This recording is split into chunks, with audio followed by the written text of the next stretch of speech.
Hello guys, तो क्या हाल है। आप सभी का स्वागत है मेरे यूट्यूब चैनल इन्फिनिटी टीचिंग में। तो गाइस, आज हम बात करेंगे क्लास 9th के बायोलॉजी के चैप्टर टिश्यू की। Okay guys, so let's start part 2 of the lesson tissue. तो गाइस, लास्ट पार्ट में मैंने आपको पेरेंट कायमा के बारे में बता दिया था। अब हम यहाँ से कॉम्प्लेक्स परमानेंट टिश्यू पढ़ेंगे आज, और बाकी के दो सिंपल परमानेंट टिश्यू थे ना, उसके कॉलन कायमा मीन्स स्क्लेरन कायमा, कॉलन कायमा और स्क्लेरन कायमा भी पढ़ेंगे। ठीक है, ओके। तो let's start. The flexibility in plant is due to another permanent tissue collenchyma. तो गाइज, ये सेकंड सिंपल परमानेंट टिश्यू है आपका। ठीक है, तो इसके कारण बेसिकली क्या होता है कि प्लांट में फ्लेक्सिबिलिटी कॉलन कायमा के कारण ही आती है। It allow easy bending in various parts of the plant without breaking. It also provide mechanical support to plant. We can find the tissue in the leaf stalk below the epidermis. तो guys, ये flexibility provide करता है काफ़ी ज़्यादा वो plants को। ठीक है, मतलब आप बेंड कर सकते हो प्लांट को, प्लांट ब्रेक नहीं होगा। आपने देखा होगा ना, ज़्यादा हवा चलती है तो छोटे छोटे प्लांट होते हैं ना, वो टूटते नहीं है, वो बेंड हो जाते हैं। बेंड इसलिए होते हैं क्योंकि वो फ्लेक्सिबल रहते हैं। और फ्लेक्सिबल क्यों रहते हैं? क्योंकि उनमें कॉलन कायमा रहता है, मेन बात। ओके, ठीक है। और ये मैकेनिकल सपोर्ट भी प्रोवाइड करता है प्लांट को। ठीक है, और ये जो टिश्यू है ना, ये एपिडर्मिस के नीचे मिल जाएगा आपको। और the cells of the tissue are living, और लिविंग सेल्स होते हैं इसके पास। एलोंगेटेड मतलब लंबे लंबे होते हैं, काफी लंबे ट्यूब जैसे होते हैं। और इरेगुलरली थिकन्ड एट द कॉर्नर्स, मतलब कॉर्नर्स में जो एजेस रहती है ना, वहां पे काफी ज्यादा मोटे होते हैं, थिक होते हैं। And they are very little internuclear space, मतलब जो स्पेस रहता है ना दो सेल के बीच में, काफी ज्यादा कम रहता है। ठीक है, तो गाइज, आप ये डायग्राम देख सकते हो। ये जो पहला वाला है ना, ये पहला दूसरा, ठीक है, ए बी, ये दोनों है पेरेंट कायमा के। ये ट्रांसवर्स सेक्शन है और ये लॉन्गिट्यूडनल सेक्शन है। ठीक है, तो you can check out this. Okay, और फिर सेम वे यहाँ पे भी आप देख लो, ये जो है ना, ये कॉलन कायमा का है। तो ये जो है ना, ये कॉलन कायमा का है। ठीक है, तो ये जो है ना, ये लॉन्गिट्यूडनल सेक्शंस हैं। और आप इस पे भी देखो तो ये एक लॉन्गिट्यूडनल सेक्शन है और एक ट्रांसवर्स सेक्शन है। तो आप यहाँ पे देख सकते हो कि कॉलन कायमा जो है ना, उसकी वॉल्स आप देख सकते हो, कॉर्नर्स पे थोड़ा बहुत थिक है। ठीक है, चलिए तो हम आगे बढ़ते हैं। ओके हाँ, okay. Yet another type of permanent tissue is sclerenchyma. ठीक है, तो गाइस, दूसरा हमने कॉलन कायमा देखा। अब एक तीसरा टाइप है सिंपल परमानेंट टिश्यू का, जो कि है स्क्लेरन कायमा। ठीक है, in this it is a tissue which makes the plant hard and stiff. We have seen that husk of coconut is made up of sclerenchymatous tissue. The cells of this tissue are dead. They are long and narrow as the walls are thickened due to the lignin. ठीक है, a chemical substance which acts as a cement, and often these walls are so thick that there is no internal space inside the cell.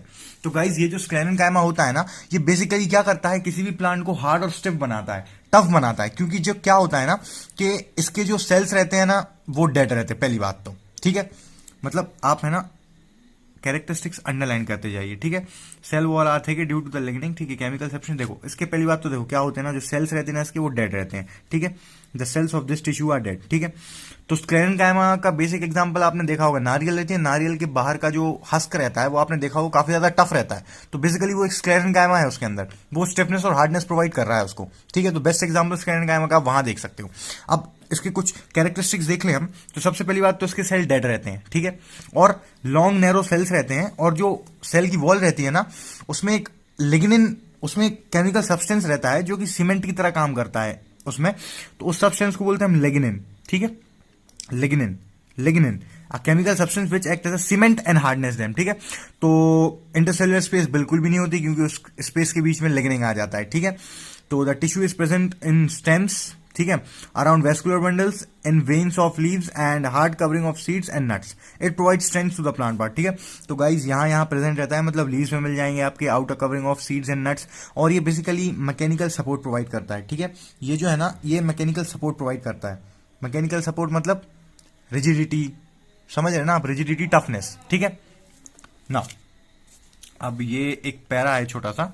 ठीक है, ये देखिए, ये वाला, हाँ, okay. We can observe small pores. We can observe small pores here and there in the epidermis of the leaf. These pores are called stomata. Stomata are enclosed by two kidney-shaped cells called guard cells. They are necessary for exchanging gas with the atmospheric transpiration. ठीक है, तो guys, यहाँ पे आपने leaf में देखा होगा कि मतलब छोटे छोटे पोर्स होते हैं लीफ में। तो उन पोर्स को हम क्या बोलते हैं? जो अबव सरफेस होता है लीफ का, उन पे छोटे छोटे पोर्स होते हैं, जिसको हम बोलते हैं स्टोमेटा। तो गाइज, स्टोमेटा जो होता है ना, स्टोमेटा बीच में रहता है, और उसके आजू बाजू दो किडनी शेप के सेल्स रहते हैं, उनको बोलते हैं हम गार्ड सेल्स। ठीक है, तो देखो यहां पे दिया है, हाँ, we can observe small pores and these in the epidermis of the leaf, these pores are called stomata. ठीक है, और स्टोमेटा जो है ना, enclosed by 2 kidney shaped cells called guard cells. मतलब बीच में स्टोमेटा रहता है, उसके अराउंड 2 किडनी शेप्ड सेल्स रहते हैं जिनको हम गार्ड सेल्स बोलते हैं। अब स्टोमेटा बहुत ज्यादा नेसेसरी है क्योंकि गैसियस एक्सचेंज वहीं से होगा। फोटोसिंथेसिस के दौरान कार्बन डाइऑक्साइड और ऑक्सीजन का एक्सचेंज स्टोमेटा के थ्रू ही होता है, और स्टोमेटा के थ्रू ट्रांसपिरेशन होता है। ट्रांसपिरेशन मतलब क्या है? Loss of water in the form of water vapours, ठीक है, मतलब पानी का लॉस होना लीफ से in the form of water vapour, ठीक है। Epidermal cell of the root whose function is water absorption commonly bear long hair-like parts that greatly increase the total absorptive surface area। तो जो epidermal cells होती है ना root की, root का main function होता है कि वो वाटर और मिनरल्स को एब्जॉर्ब कर सकें। तो उसमें है ना काफी लॉन्ग हेयर्स होते हैं जो कि एब्जॉर्प्शन एरिया बढ़ा देते हैं, जो कि एब्जॉर्प्टिव एरिया बढ़ा देते हैं। In some of the plant like desert plant epidermis has a thick waxy coating of cutin on its outer surface. Can we think a reason for this? Okay, देखो क्या होता है ना, कुछ डेजर्ट प्लांट होते हैं ना, तो जो एपिडर्मिस होती है ना उनमें एक थिक वैक्सी कोटिंग होती है क्यूटिन की, ठीक है। देखो in some plants like desert epidermis has a thick waxy coating of cutin, ठीक है, chemical substance with waterproof quality. तो गाइस इसका सबसे बड़ा रीजन ये होता है कि वहां पे ट्रांसपिरेशन ना हो पाए, क्योंकि देखो गाइस डेजर्ट में यदि कोई प्लांट है तो बेशक बात है उसको पानी कहीं से मिल नहीं पाएगा, वो जैसे तैसे सर्वाइव कर रहा है वहां पे।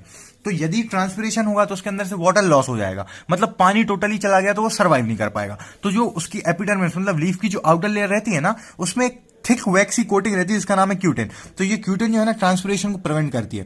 ट्रांसपिरेशन प्रिवेंट करेगी तो इससे क्या बेनिफिट होगा? वाटर का लॉस नहीं होगा। वाटर का लॉस नहीं होगा तो प्लांट अच्छे से सर्वाइव कर पाएगा। ओके गाइस, तो I hope you got this. अब हम बढ़ते हैं कॉम्प्लेक्स परमानेंट टिश्यू की तरफ, ठीक है। सिंपल यहाँ पे खत्म हो चुका है। सिंपल में आपको वही सब देखना था, पेरेन्काइमा, कोलेनकाइमा, स्क्लेरेन्काइमा, थोड़ा बहुत हमने स्टोमेटा के बारे में पढ़ा और फिर थोड़ा बहुत हमने एपिडर्मल सेल्स देखा, ठीक है। अब कॉम्प्लेक्स परमानेंट टिश्यू, ठीक है। The different types of tissue we have discussed until now are all made up of one type of cell which look like each other. Such tissues are called simple permanent tissue. Yet another type of permanent tissue is complex tissue. Complex tissue are made up of more than one type of cells. All these cells coordinate to perform a common function. ठीक है, तो guys जैसा कि आपको पता है कि मैंने अभी आपको सिंपल परमानेंट टिश्यू पढ़ाया था, और सिंपल परमानेंट टिश्यू को हम सिंपल परमानेंट टिश्यू इसलिए बोलते हैं क्योंकि वो एक टाइप के सेल से बने होते हैं। बट अनदर टाइप के टिश्यूज होते हैं जिनका नाम है कॉम्प्लेक्स परमानेंट टिश्यू, जो कि डिफरेंट टाइप्स के सेल से बने रहते हैं, पर हाँ वो सेल एक कॉमन फंक्शन परफॉर्म करते हैं, ठीक है। तो चलिए नजर मारते हैं इन पे। देखो जाइलम और फ्लोएम, तो दो तरीके के कॉम्प्लेक्स परमानेंट टिश्यू होते हैं, जाइलम और फ्लोएम। अब जाइलम और फ्लोएम चलिए देखते हैं। As example of such complex tissue, they are both conducting tissues and constitute a vascular bundle. Vascular or conductive tissue is a distinct feature of complex plant, one that has made possible their survival in the terrestrial environment. In figure 6.3 showing a section of stem, can you see different types of cells in vascular bundle? Okay, तो guys जो phloem और xylem जो mainly जो tissue होते हैं ना उनको हम कंडक्टिंग टिश्यू बोलते हैं, क्योंकि जाइलम देखा जाए ना तो ये जाइलम जो है ना ये जाइलम वाटर कंडक्ट करता है और ये फ्लोएम फूड कंडक्ट करता है। मतलब जाइलम जो है ना रूट से पानी एब्जॉर्ब होगा, तो रूट से हर एक पार्ट में पानी की पहुंचाने की जिम्मेदारी है जाइलम की, और फ्लोएम मतलब फूड पहुंचाता है। तो फूड कहां बनता है? लीफ में। लीफ से अदर पार्ट्स में फूड पहुंचाने की जिम्मेदारी है फ्लोएम की, ठीक है। तो गाइस यदि आपको ये याद नहीं होता है तो मैं आपको याद करने की एक ट्रिक बताता हूं। मैं जब 9th क्लास में था तो मुझे मेरी टीचर ने सिखाई थी कि जाइलम, ठीक है, जाइलम मतलब जा फॉर जल जाइलम, जल जाइलम, ठीक है। फ्लोएम मतलब फूड, फिर सिंपल बात है, ठीक है। जल जाइलम, ठीक है। फ्लोएम मतलब फूड, ठीक है। अब देखो तो आप इनका ट्रांसफर सेक्शन आप इनके डायग्राम्स देखिए एक बार। ये देखिए, ये जो है ना ये फ्लोएम है, ये जाइलम है, काफी ज्यादा कॉम्प्लेक्सिटी है। और अब चलिए देखते हैं, देखिए जाइलम पे नजर मारते हैं, ठीक है। जाइलम कंसिस्ट ऑफ, जाइलम देखिए क्या क्या कंसिस्ट करता है, मतलब देखो डिफरेंट टाइप के सेल से बनता है। तो कौन कौन से सेल रहते हैं? देखो xylem consist of tracheid, vessels, xylem parenchyma and xylem fibres, ठीक है। 4 तरीके के सेल होते हैं, 4 तरीके के एलिमेंट होते हैं, 4 तरीके के कंपोनेंट होते हैं जाइलम के। कौन कौन से? Xylem trachea, xylem vessels, xylem parenchyma और जाइलम फाइबर, ठीक है।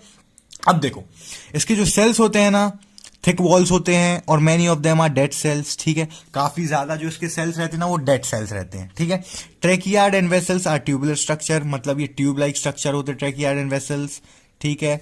This allow them to transport water and mineral vertically, मतलब ऊपर से नीचे तक ट्यूब लाइक स्ट्रक्चर होने के कारण ये ऊपर से नीचे तक वाटर ट्रांसपोर्ट कर सकते हैं बहुत आराम से, ठीक है। और जो पेरेन्काइमा होता है ना वो फूड स्टोर करके रखता है and helps in sideways conduction of water, ठीक है। तो ये पेरेन्काइमा जो है ना वो फूड थोड़ा बहुत फूड स्टोर करेगा, और जो साइडवेज कंडक्शन होती है ना, मतलब देखो जाइलम और फ्लोएम तो ट्यूब लाइक स्ट्रक्चर है तो एक कनेक्शन टाइप बना लेंगे पाइप जुड़ता जाएगा तो कनेक्शन बना लेंगे, तो ऊपर से नीचे मतलब वर्टिकली जो है ना, वर्टिकली पानी ऊपर जाएगा। लेकिन पेरेन्काइमा क्या करता है, ऐसी ऐसी जगहों पर रहता है और साइडवेज कंडक्शन करता है, हॉरिजॉन्टली कंडक्ट करेगा, ठीक है। और जो फाइबर्स होते हैं ना वो मेनली सपोर्टिव होते हैं, मतलब इनका नेचर जो है ना वो सपोर्टिव होता है, ठीक है। तो गाइज यहाँ पे देखो क्या होता है ना, ओके तो ठीक है। तो गाइज देखो यहाँ पे जो है ना, xylem consist of tracheid vessels parenchyma and xylem fibres, ठीक है। तो इतना ये सब जाइलम के बारे में था। अब हम फ्लोएम की बात करेंगे। Phloem is made up of 4 types of element, ये भी 4 तरीके के एलिमेंट, कंपोनेंट या फिर सेल्स बोल लो, ठीक है। यहां पे आ जाते हैं, देखो फ्लोएम भी 4 तरीके के सेल से बनता है, sieve tubes, companion cells, phloem fibre and phloem parenchyma, ठीक है। सीव ट्यूब्स और सीव ट्यूब्स जो है ना वो ट्यूबुलर स्ट्रक्चर होते हैं, ठीक है, with perforated wall. Perforated walls मतलब वॉल्स में छोटे छोटे छेद होते हैं, पोर्स होते हैं, perforated. Phloem is unlike xylem in that material can move in both direction. Phloem transport food from leaves to other, ठीक है। तो फ्लोएम का जिम्मेदारी होती है कि वो आपको वो पर्टिकुलर प्लांट को जो है ना फूड प्रोवाइड करे, ठीक है। तो गाइज इतना दिया था आपको प्लांट टिश्यू के बारे में। तो गाइज अब हम सेकंड पार्ट को यहाँ पे एंड करते हैं और थर्ड पार्ट में मैं आपको एनिमल टिश्यू कवर कराऊंगा। ओके गाइज, तो गाइज ज्यादा कॉम्प्लेक्स नहीं है ये चैप्टर, आपको बस एनसीईआरटी अच्छे से थरोली रीड करनी है और जो कैरेक्टरिस्टिक्स है ना पर्टिकुलर उसके ना, इसके जाइलम और फ्लोएम के, वो आपको याद करने हैं, ठीक है। वो आपको याद करने ही पड़ेंगे क्योंकि ये आपको पेपर में डायरेक्ट लिखने को आएंगे। और गाइज मैं आपको एक बात बता दूं, ये जो जाइलम है ना, जाइलम में actually guys I am actually not sure, मैं श्योर नहीं हूँ उस बारे में, पर देखिए क्या होता है ना कि जाइलम जो होता है ना, इसमें जाइलम पेरेन्काइमा को छोड़कर बाकी सब डेड होते हैं, ठीक है। जाइलम पेरेन्काइमा को छोड़कर बाकी सब डेड होते हैं और फ्लोएम में सीव ट्यूब्स को छोड़कर बाकी सब जिंदा होते हैं। मतलब यहां पे सीव ट्यूब्स डेड रहता है, किसमें, फ्लोएम में, ठीक है। सीव ट्यूब्स डेड रहेगा, सीव ट्यूब्स यहाँ पे, ठीक है, यहाँ पे सीव ट्यूब्स जो है ना वो डेड रहता है, ठीक है। यहाँ पे सीव ट्यूब डेड रहता है, ठीक है, और यहाँ पे बाकी सब डेड रहते हैं। जो जाइलम पेरेन्काइमा है ना, ये जो है ये अलाइव रहता है, अलाइव, ठीक है। ये याद रखने वाली चीज है, आप याद रखना चाहें तो रख दे, बाकी मेरे पास नॉलेज थी तो मैं बिलीव करता हूं कि जितनी ज्यादा शेयर करे अच्छा होता है, तो मैंने आपके साथ शेयर कर दी। ओके सो गाइस यहाँ पे हमारा पार्ट 2 खत्म हो चुका है, ठीक है।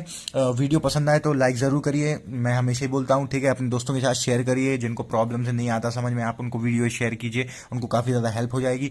और गाइस आखिरी में मैं एक चीज़ ज़रूर बोलूँगा, सब्सक्राइब करना मत भूलिए मेरे चैनल को, ठीक है। इसी तरीके से वीडियो पाने के लिए बेल आइकन को भी प्रेस कर लीजिए, ठीक है।